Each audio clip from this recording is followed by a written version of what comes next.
A very big welcome to you, my dear Scorpio. The sun is now in Leo, and through the lion we get a very important strength, a strength that makes us unite something deep within us, right? The snake, the lion, the woman, the sexual energy, the energy that creates new life. So here we have the sun in Leo calling, right? Calling out into the world. And the sun, of course, is giving the light to the moon, which is in your sign. And we're going to your new moon. So that's why I'm placing the cards to the left. We're going within. And so here you see that the death aspect of your card is always like letting go something out of the subconscious, right? And if you let go something out of the subconscious, it's good. It helps you to let go and to grow to the next level. Then we're going to look at Pluto. Pluto is in Aquarius. Pluto is ruling you. And Pluto here at Hermann Handel is the Aeon. And we're going to look at Uranus. Uranus has moved into Gemini for 7 years. And we're going to look at the Fool. We're going to look at what can we begin in this new zeitgeist, in this new aeon, right? Where Pluto is in the sign of Aquarius, which is the sign of the future, which is the sign of technology.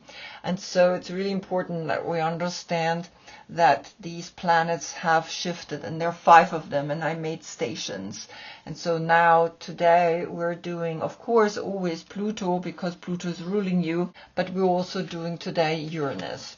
We're going to look at the King of Cups, and there are variations, and the first one is the King of Cups that is connected with the soul aspect of justice, and that's between the 13th to the 23rd of October. Is your birthday there? Then you are this mix.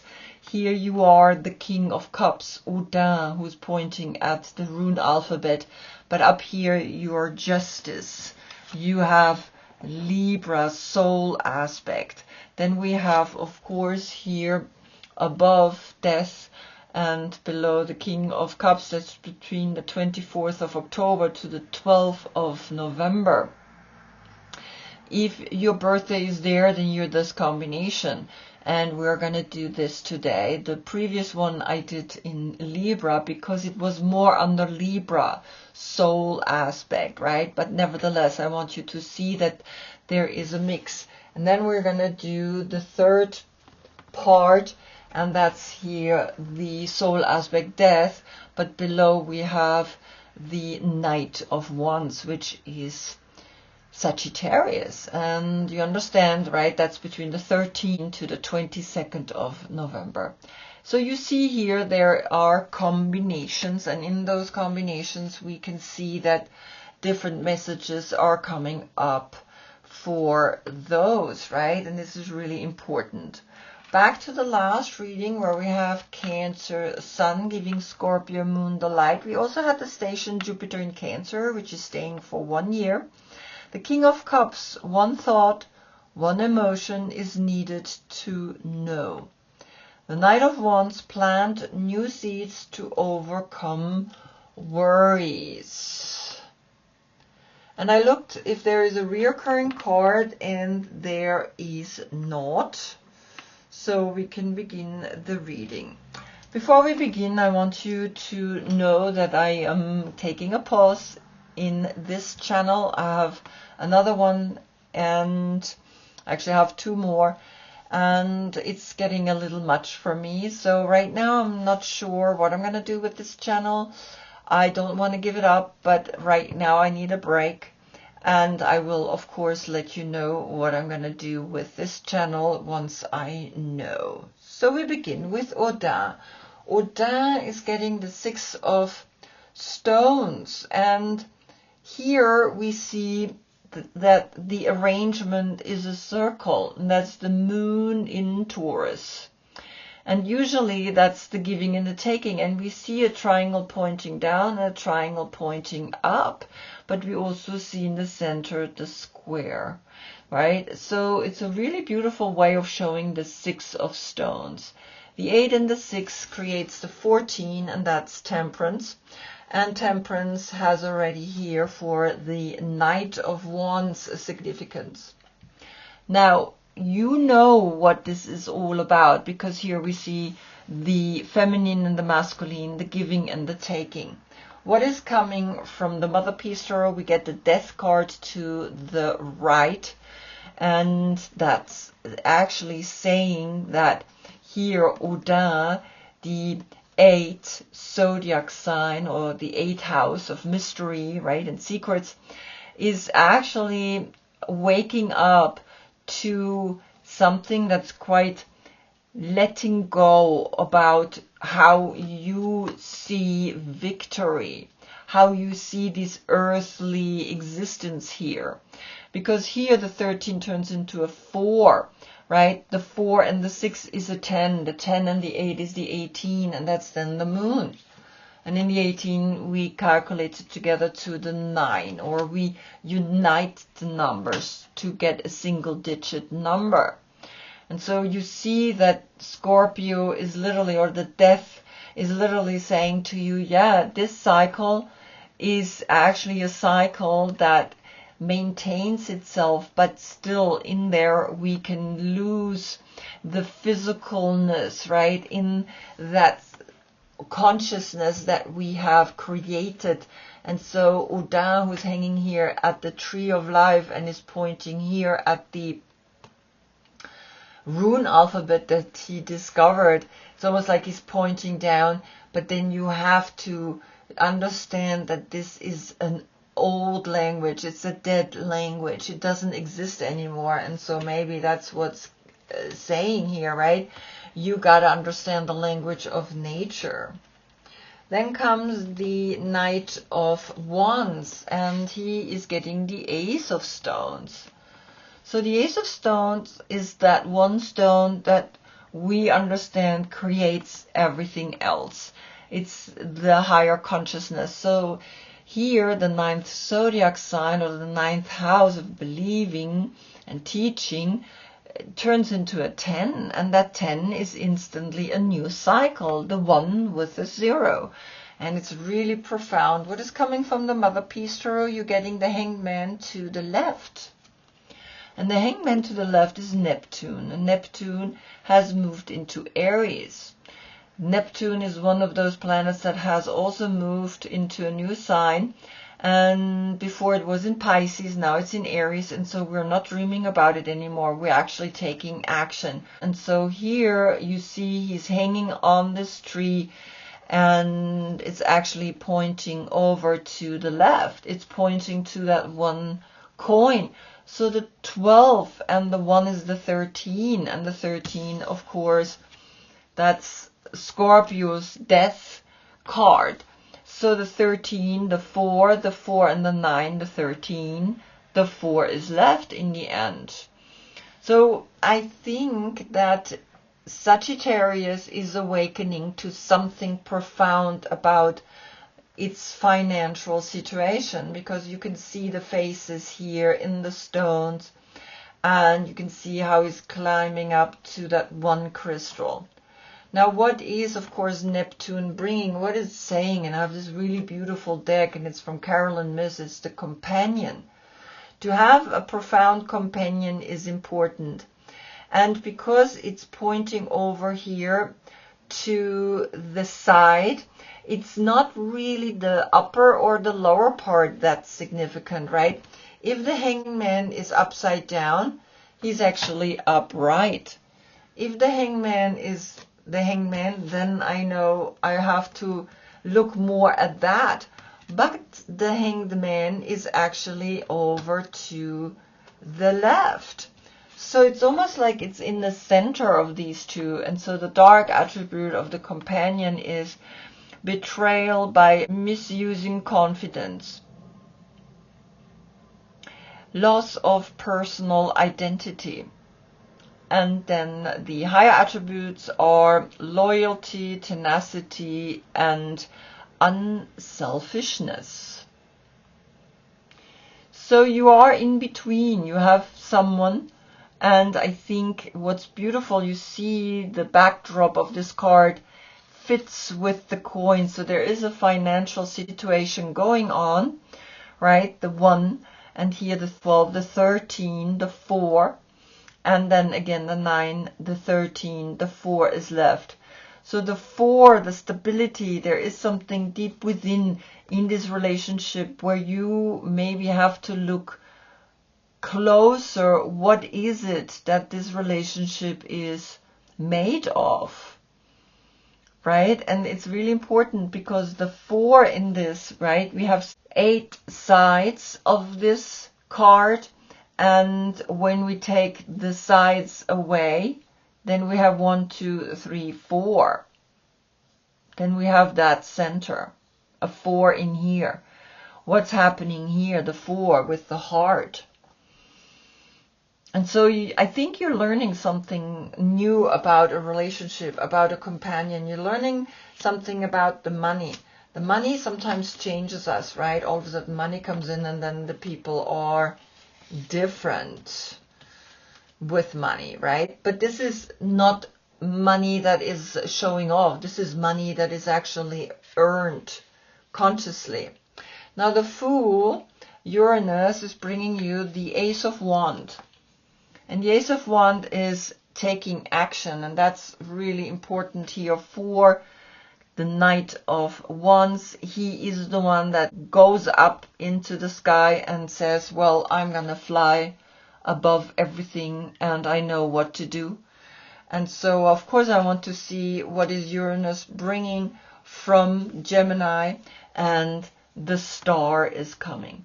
So you are foolish enough to go up into the heavens. The 17 and the 1 is the 18.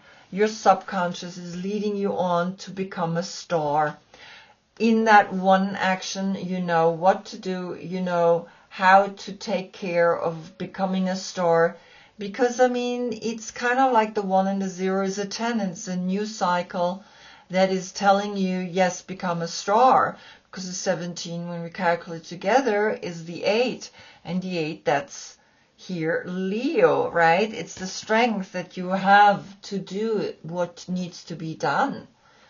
But here we have the 18, and the 18 turns into the 9 when we calculate it together. What is Aquarius saying, right? Aquarius has come up. It's a major arcana, and you get the moon, and the moon is exactly here, an 1818 portal, then becomes a 99 portal. So it's exactly what I said. You got to look deeper into the subconscious, see where are you not taking actions to become this incredible star. The sun is a dwarf star, the sun is in Leo, and it's almost like it's pushing you forward to like open yourself to new endeavors that you never thought possible. And you see in this deck, the deck for Leo, the strength card, you see how he's roaring into, right, the deep inner intuitive side. And so she is opening herself up to Kundalini. She's opening herself up to a sexual energy that is creating this enlightened state of consciousness. So it's a really beautiful message coming here through Uranus, right? Connect deeply to that one action, one after the other, and see that that one action is connecting you to the star and also to your subconscious. Now the moon. The moon is getting the joyful muse, the number 33. And the 3 we know is always that moment where we recognize that the 12 can turn into a 3 when we unite the 1 and the 2, or the 10, the wheel of fortune, right, which is Jupiter, and the 2, which is the high priestess. And so here you get the 33. You get a portal right away, but you also, of course, have another 3 if you're uniting the 10 and the 2. And so what's really beautiful here is that you understand in the 33 lies a portal, right? Double-digit numbers are here to give us, now there is a message, right? And so 3 times the 3 is the self-empowerment through the subconscious, that you're clearing and that you're opening, that you are amused, that you are joyful, that you are an inspiration. What is coming from your deck? The 2 of Swords, which is peace, right? The peace that Moon in Libra is bringing. And the Moon is in Scorpio, but Libra is before you. So there is then the 2 swords that point down, and it's more like a winter picture. And in that picture, we see that we learn to awaken deep within us a peacefulness, right? So the 18 plus the 2 is the 20, and that's the Aeon, that's the Pluto aspect that rules you. And the 33, relief, right? And so you see that there's Pluto speaking here as well. It's saying find a peacefulness in being this joyful muse, right? Being this person that is actually completely like doing whatever it feels like. And this is what comes out of your deep subconscious. The Sun in Leo is bringing you the biome.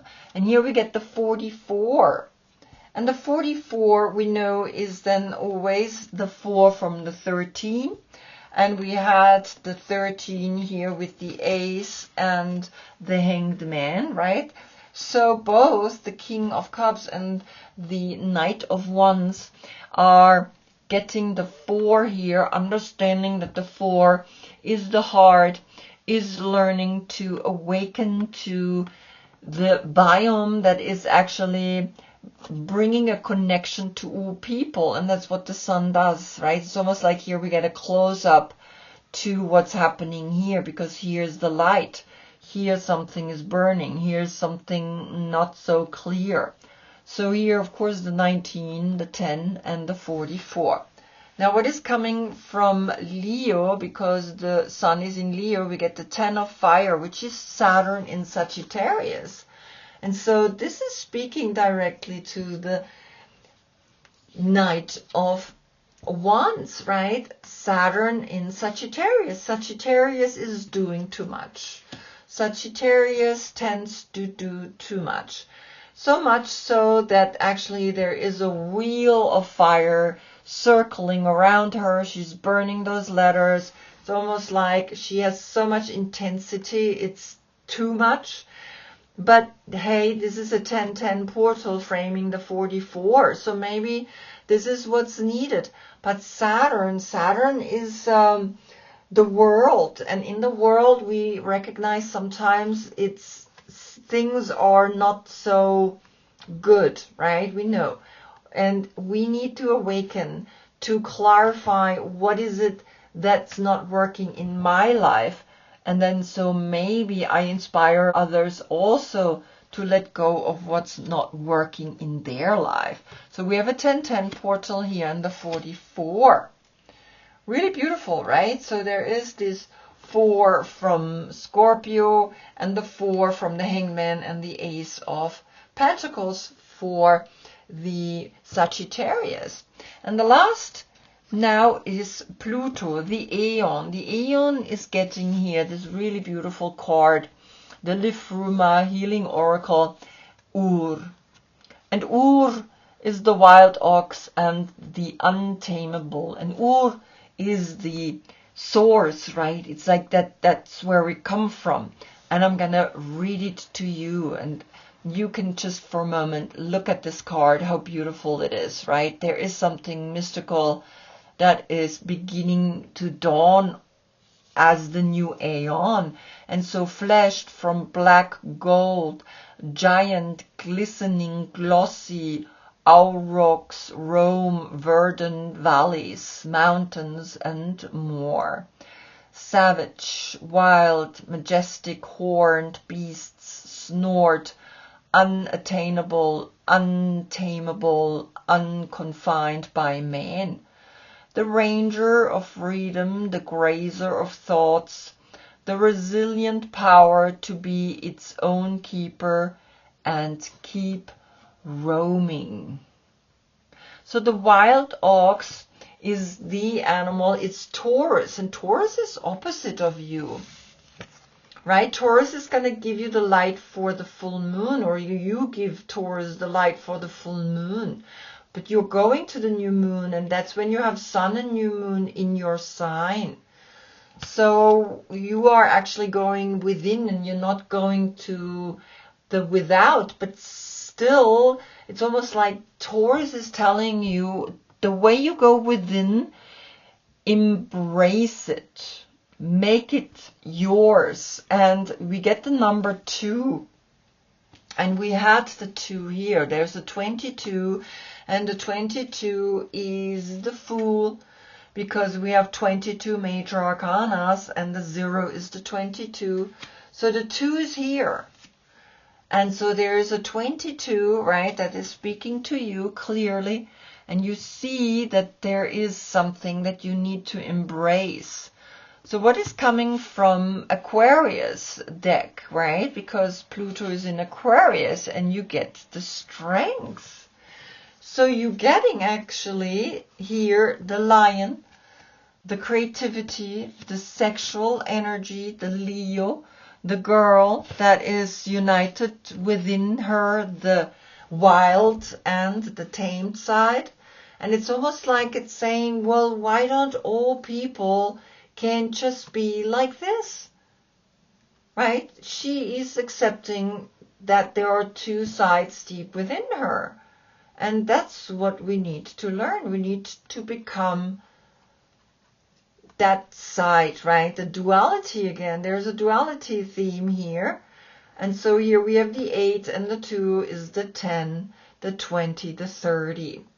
And the 30, that's the Empress. And the Empress is clear. She creates new energies, new ideas. So, of course, what is Leo bringing? Leo is bringing here the 9 of Fire, which is the moon in Sagittarius. And the moon is going to be in Sagittarius in the next reading for Sagittarius. Right now, the moon is in Scorpio. And Scorpio is here. And the moon has come through Uranus.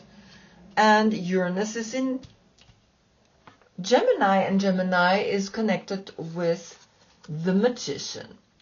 So what you see here is to understand that you have 9, and then under the Sun there are 10 wands, and under Uranus there is 1 wand, and all together we get 20 wands. 10 and 1 is 11. Right, that's a portal. It could be 9, 11, but altogether we have 20 wands. And 20 wands, it's like, that's Pluto. Pluto is saying in Aquarius, you are going to find strength. You're going to go out there. You're going to find that wild ox in you. And then you can do whatever you want to do. Then you find the true strength. Then you find the completion. Then you find the stars. You find that this moment isn't so out there, that you can be a star because you have that one wand. You have that one light that you need to create something. And this is so beautiful, right? Because the 8 and the 9 is the 17.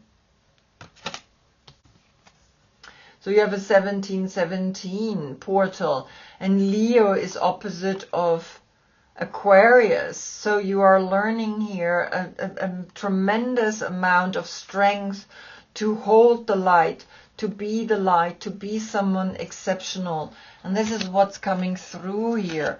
Be exceptional, right? Deep in your subconscious, you know that you're exceptional. Take that one action and take that one coin and make out there an 11. And of course we have 6 coins, and 1 coin is 7 coins, but this was under Scorpio and this is under Sagittarius, right? So I'm not combining them because this is 2 different people.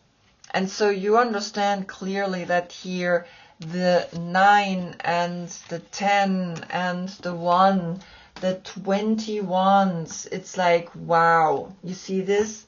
The ring of fire. We've been talking about the ring of fire. Things are like going to change really strongly, right? You know, sometimes it's just one moment of like, oh my God, I get it. The 1 and the 10, the 11, and the 9, the 20. And the 20, again, we see that that's the 20 plus here, the 2, right? The 20 plus here, the 2 is the 40, the 20 and the 20 is the 40. But the 20 and the 2, it's like, yes, the 22, you have the 44, you have the 33, and you have the 11, right? Particularly Sagittarius, he has the 11. And so there is really a sign coming, a big sign that's saying, yes, you're going to change tremendously in this new zeitgeist. This new zeitgeist is going to bring the untamable out of you. And the untamable is here, the wild one, the strength, the one that cannot be tamed, the one that cannot be controlled. And that's good.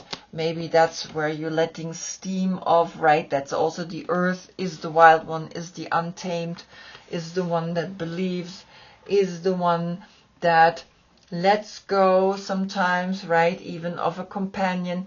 But this companion seems to me like you have to observe because it's in the center, right? It could be this or also this. Maybe there's a mix of them. But there's also this, right? You're climbing up. You are wanting to reach up. And of course this, right? This is a beautiful card, the masculine and the feminine uniting here. So you understand the 22, right? The 30, the 11, the 22, the 33, the 44. Amazing, right? And so you also have the 9-9. The 9-9. And you have the 8-8. So lots of powerful information coming here down to you. And I think you know where it's going. So, of course, that's the message, right? That you know where it's going and that you know what you need to be doing. And so, of course, I would like to say, I hope I see you in the next reading, but I'm not doing a next reading, but I'm going to keep you updated. Until then, I thank you all so much for being with me. Namaste.